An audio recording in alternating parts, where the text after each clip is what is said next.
जुम्मे की रात और सुबह के वक्त बादल फटने जैसी बारिश से नांदेड़ शहर व देही मुकामात पर तबाही मचा दी गई। इलाकों में सैलाब आ गया और लोगों के दुकानों और मकानों में सैलाब का पानी दाखिल हो गया। लोगों को अपनी जानों की हिफाजत के लिए मकानात छोड़कर महफूज मुकामात पर पनाह लेना पड़ा, जबकि कई देहातों में सैलाबी सूरत हाल इस हद तक खतरनाक हो गई थी कि लोगों को महफूज मुकामात मुंतकिल होने का भी वक्त नहीं मिल सका, जिसकी वजह से बहुत से लोगों ने ऊंचे पेड़ों पर चढ़कर अपनी जान बचाई। सैलाब में सैकड़ों की तादाद में लोग फंसे हुए थे।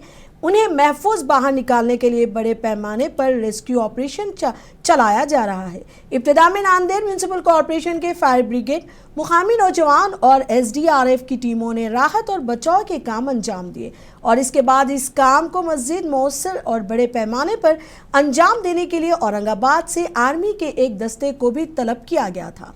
सैलाबी सूरत हाल का जायजा लेने के लिए जिला के इंचार्ज वजीर ने भी कल शाम में ही नांदेड़ पहुंचकर मुतासिरा इलाकों का दौरा किया। उन्होंने लोगों से मुलाकात की, इनकी परेशानियां मालूम की और इसके बाद एक अहम जायजा मीटिंग बुलाकर इंतजामिया को ये अहकामात जारी किए कि सैलाब मुतासरीन के मसाइल को हल करने के लिए फौरी तौर पर इक़दाम किए जाएं।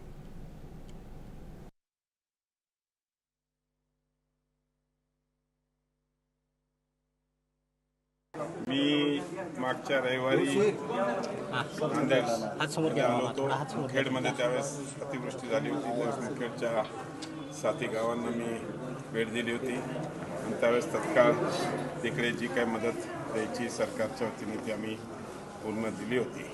पण काल आज सकाळी ॲक्च्युली काल रात्री आणि आज सकाळी पुन्हा एकदा अतिवृष्टी झाली। मला सकाळी इकडून फोन आले, माझं कलेक्टर साहेबांशी, CO मॅडमशी, SP साहेबांशी आणि महापालिकेच्या आयुक्तांशी चौघांशी मी दिवसभरात बरेच वेळेस बोललो आणि इकडची परिस्थिती या म्हणजे 1983 नंतर पहिल्यांदा एवढा शॉर्ट पिरियडमध्ये म्हणजे 5 तासात खूप जोराचा पाऊस इकडे झाला आणि त्याच्यामुळे मी ताबडतोब इकडे आलो। आज आम्ही शहरातल्या याची पाहणी केलेली आहे। उद्या सकाळी ग्रामीण भागामध्ये नायगाव, धर्माबाद आणि नरसी आणि अजून एक कुठलं गाव तुमरी अशा 4 गावांना जिकडे अतिवृष्टी झालेली आहे त्या भागाला व्हिजिट करणार आहोत। तिकडून व्हिजिट करून आल्यावर जसं आम्ही आता आज ऑलरेडी सांगितलं आहे की तत्काळ सगळे पंचनामे करायला सांगितले पाहिजे। शहरामध्ये पण सगळीकडे जिकडे घरात पाणी शिरलं आहे आणि ज्या घरात पाणी शिरलं असेल त्यांना NDRFच्या माध्यमातून 10,000ची मदत मिळते ती आम्ही नक्कीच देऊ। काही जणांनी मागणी जास्त द्यावी, त्याचाही नक्कीच सरकारच्या माध्यमातून आणि सरकार